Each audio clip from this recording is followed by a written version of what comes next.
नमस्कार, मैं हूं संजीव श्रीवास्तव। आप देख रहे हैं 4 पीएम मध्य प्रदेश। मित्रों, बिहार राज्य में वोटरों से कहीं ज्यादा कर्मचारियों पर कहर बनकर टूटा SIR, special incentive revision. Voter list के स्पेशल इंसेंटिव रिवीजन ने मध्य प्रदेश में भी कहर बरपा रखा है। बीते 19 दिनों में मध्य प्रदेश में 5 जाने जा चुकी हैं और सैकड़ों लोग बीमार पड़े हुए हैं। ये जो काम है, इस काम में लगे हुए जो कर्मचारी हैं, बेहद बेहद त्रस्त हैं, बेहद बेहद परेशान। और उनके जो दिक्कत का सबब ये है कि कोई उनकी सुनने को तैयार नहीं है।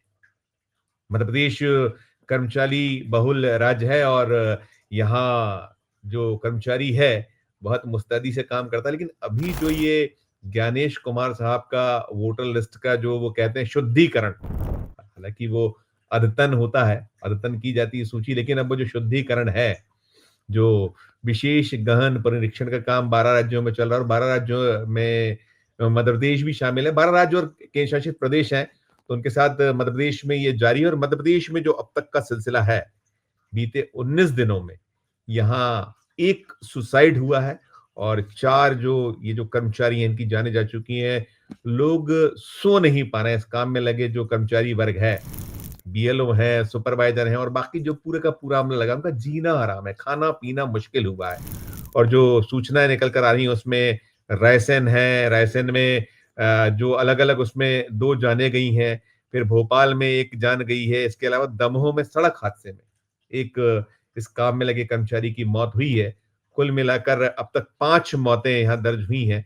अलग अलग, जैसा मैं बता रहा था कि रायसेन के साथ साथ जो है दमोह में कुल मिलाकर 2 जान गई हैं। दमोह में एक सड़क हादसे में और एक कर्मचारी फॉर्म भरते हुए बीमार था और वो मौत का शिकार हुआ। इसके अलावा रायसेन मैंने बताया आपको, रायसेन के अलावा दमोह और दमोह के साथ साथ भोपाल, ये अब तक रिपोर्ट हुई है, सामने आई है।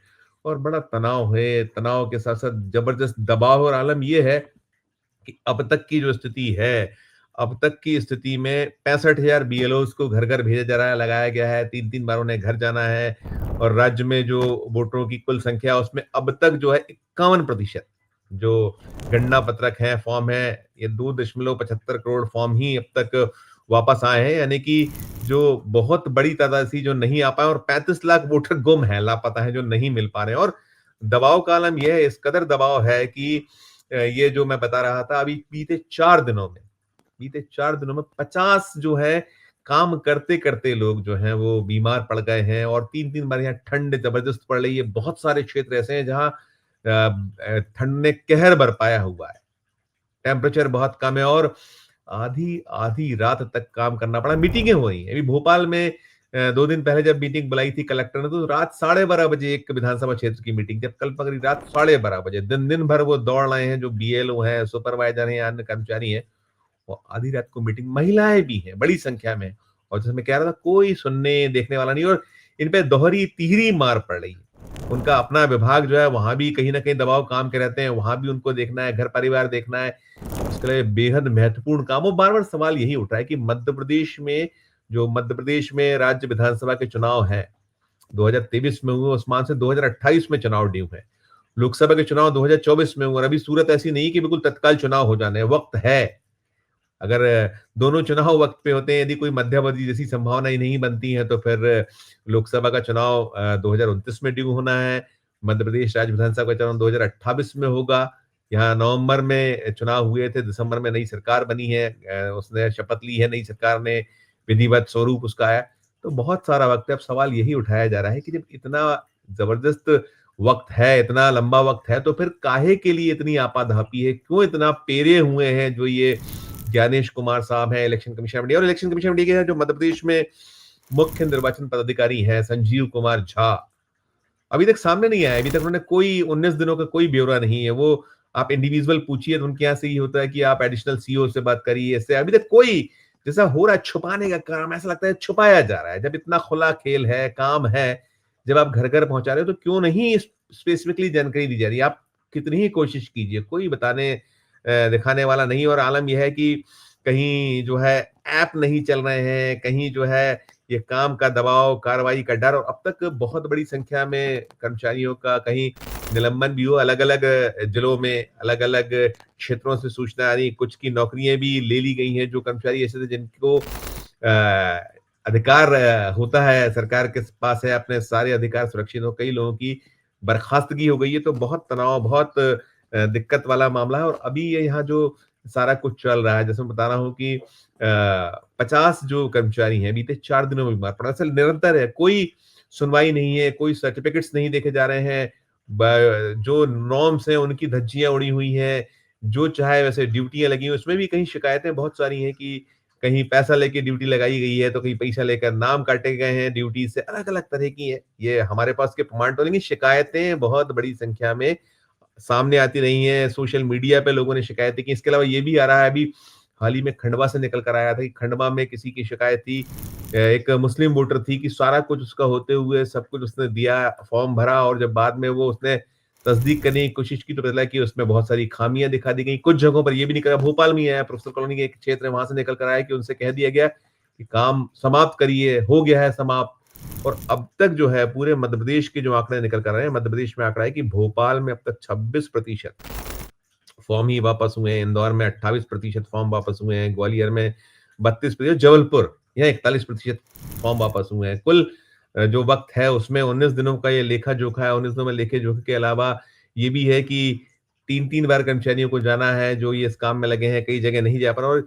जो ये भी है कि जो मेहनताना है, मेहनताना बेहद-बेहद कम है, ये भी शिकायतें हैं और फैक्ट है देखिए जो उसमें आधिकारिक तौर पर जो उसके लिए जो मेहनताना है वो कहीं ₹2000 का भुगतान जो है बीएलओ को किया जा रहा है, महीने भर के लिए और ऐसे ही जो सुपरवाइज़र उनका जो मेहनताना है एक पूरे माह का ₹1500 यानी कि ₹50 प्रतिदिन ये जो सुपरवाइज़र हैं और ₹66 66 पैसे सिर्फ़ यदि हर दिन का लगाएँ तो वो बीएलओ के लिए आप कल्पना करिए कि उसे अपनी गाड़ी दौड़ाना है, घोड़ा बड़े-बड़े क्षेत्र हैं, छोटे-मोटे क्षेत्र नहीं हैं। आज ₹100 से ज़्यादा का प्रति लीटर पेट्रोल है, महँगाई चरम पर है और ये तो ठीक है, चलिए वो जैसे-तैसे जो कुछ है वो तो करेगा, सरकारी कर्मचारी है, मरता क्या ना करता उसके पास कोई विकल्प नहीं है, उसे करके देना ही देना है। जिस तरीके का दबाव है, जिस तरह का तनाव उन सब के बीच बीमारी हो और जो ये मौतें हुई हैं, जैसे मैं बता रहा था कुछ हार्ट अटैक से 2 मौतें हुई हैं, एक ब्रेन हेमरेज से मारा गया है। इसके अलावा एक मौत जो दुर्घटना में मैंने बताया कि ये जो दतिया में हुई है, दतिया में कोई एक खुदकुशी की गई है, एक मौत और दमोह में एक सड़क हादसे में मारा गया है। 2 मौतें ऐसी हैं, एक सड़क हादसा है, एक खुदकुशी है। जैसा मैंने बताया कि दतिया में उदयभान सिहारे 50 वर्ष के हैं, इन्होंने इतना तनाव था कि अपनी जान दे दी, वो सुसाइड कर लिया। उधर दमोह में एक सड़क हादसा कोई श्याम शर्मा है, वो उसमें मारे गए हैं 45 साल के। फिर ऐसे ही जो रायसेन से निकला, रायसेन में कोई रमाकांत पांडे है, उनकी मौत जो है 4 दिन से सोए नहीं थे और ऑनलाइन मीटिंग जब चली जिसमें बेहोश होकर गिर गए थे और जब उन्हें ले जाया गया तो बच नहीं पाए। ऐसे ही कोई दमोह से निकला है, सीताराम गौंड है, वो शुक्रवार को फॉर्म भरते-भरते बीमार पड़े थे और फिर बाद में उनकी मौत हुई थी। रायसेन से निकल कर के बीएलओ कोई नारायण सोनी है, 6 दिन से लापता थे। परिजनों ने कहा कहाँ है तो टारगेट, देर रात तक मीटिंग, निलंबन की चेतावनी से परेशान थे। उनकी जान जा चुकी। तो ये आलम है, ये स्थिति है, ये बेहद-बेहद ऐसी स्थिति है कि ऐसा लग रहा है कि ये जो चाहे वो सुपरवाइज़र हों या फिर बीएलओ गुलामों की तरह उनसे काम कराया जा रहा है। जैसे ज़र-ख़रीद गुलाम नहीं होते, वैसा लग रहा है कि जैसे वो कहीं ज्ञानेश कुमार साहब के गुलाम हो गए हैं या फिर ये जो राज्य के जो मुख्य निर्वाचन पदाधिकारी हैं, उनके गुलामों की तरह काम करना पड़ रहा है और कोई देखने सुनने वाला नहीं है। ये बातें बहुत बड़ी-बड़ी होती हैं। भारतीय जनता पार्टी का यहाँ राज है, सरकार है, मोहन यादव मुख्यमंत्री हैं और जो अनुराग जैन हैं, वो चीफ सेक्रेटरी हैं, ये कलेक्टर रह चुके हैं, उन्हें पता है कितना तनाव होता है। लेकिन इसके बाद भी ये क्यों नहीं रेज़ किया जा रहा है? ज्ञानेश कुमार जी से क्यों नहीं कोई हिम्मत कर पा रहा है कोई राज्य की भई ठीक है, भारतीय जनता पार्टी शासित राज्य है, केंद्र की सरकार चाहती है और ये भी आरोप है कि और मोदी और शाह के लिए किया जा रहा है, बिहार में तो यही आरोप लगा था।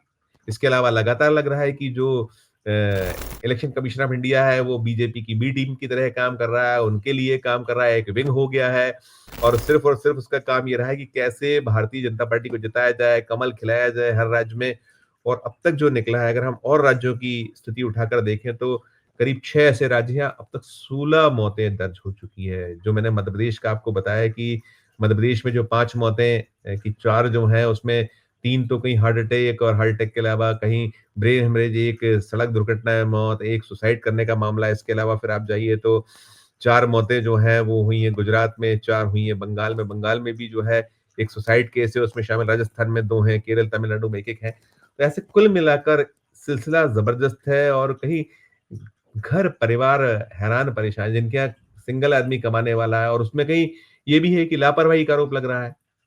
कोई सुनवाई नहीं है तो क्या करें? वो जो कर्मचारी है जिस पर इतना तनाव दबाव है, उसके घर परिवार है, उसको नींद नहीं पूरी ले पा रहा है, खाना-पीना तो छोड़ दीजिए और ये जानें इसीलिए जा रही है इस आपाधापी में। तो कहीं न कहीं ये इसमें पुनर्विचार की एक आवश्यकता है। इलेक्शन कमीशन ऑफ इंडिया पुनर्विचार नहीं करता है। जो ये नहीं कह पा रहे हैं राज्य जो जैसे मध्य प्रदेश के मुख्य चुनाव पदाधिकारी नहीं कुछ कर पा रहे हैं। इलेक्शन कमीशन ऑफ इंडिया के ये अड़े हुए हैं, ज्ञानेश कुमार अडिग हैं अपने फैसले पर कि नहीं हमें तो एसआईआर ऐसे ही कराना है, महीने भर में कराना है। तो फिर कोर्ट्स क्या कर रहे हैं? सुप्रीम कोर्ट ऑफ इंडिया क्यों नहीं इसमें संज्ञान ले रहा है कि इतनी जानें चली जाए? 1.5 दर्जन के लगभग जानें चली जाएँ और उसके बाद चुप्पी, खामोशी या कोई सुध ना लेना और फिर कहीं जिससे उम्मीद है न्याय या जो जहाँ बहुत सारे मामले सुमोटो लिए जाते हैं, संज्ञान लेते हैं, सब कुछ वहाँ नहीं हो पा रहा है, तो किसके दर पर जाया जाए? ये एक बड़ा सवाल है और उसके साथ-साथ एक कहीं मुद्दे की बात ये है कि इलेक्शन कमिश्नर ऑफ इंडिया यदि अड़ा है, तो सुप्रीम कोर्ट ऑफ इंडिया को अब कहीं डंडा चलाना चाहिए और इस पूरे सिलसिले पर रोक लगाना चाहिए क्योंकि जान से बढ़कर कुछ नहीं है।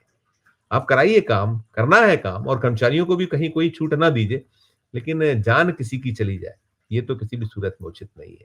मित्रों, पूरी खबर को सुनने के बाद आपकी अपनी क्या राय है? क्योंकि ये जो बीएलओ है, ये जो सुपरवाइज़र है या इस पूरे काम में लगे लोग हैं, ये भी इसी मध्य प्रदेश के वासी हैं, कर रहे हैं वो लोग काम, तो हमारा भी दायित्व होता है, सबका दायित्व है, पूरे सूबे का, कि कम से कम उनके साथ अगर कोई उनको नहीं न्याय दे रहा है, कोई उनके साथ नहीं खड़ा हो, तो आवाज़ कम से कम इस वीडियो के कमेंट बॉक्स में टिप्पणी कर तो अपनी आवाज़ को बुलंद किया ही जा सकता है। टिप्पणी कीजिएगा और खबर अच्छी लगे तो चैनल को लाइक कीजिएगा, सब्सक्राइब कीजिएगा, ज्वाइन का बटन दबाइएगा तो हमारी हौसला अफ़ज़ाई होगी। प्यार और स्नेह में रखकर देखते रहिए। 4 पीएम मध्य प्रदेश। धन्यवाद। नमस्कार।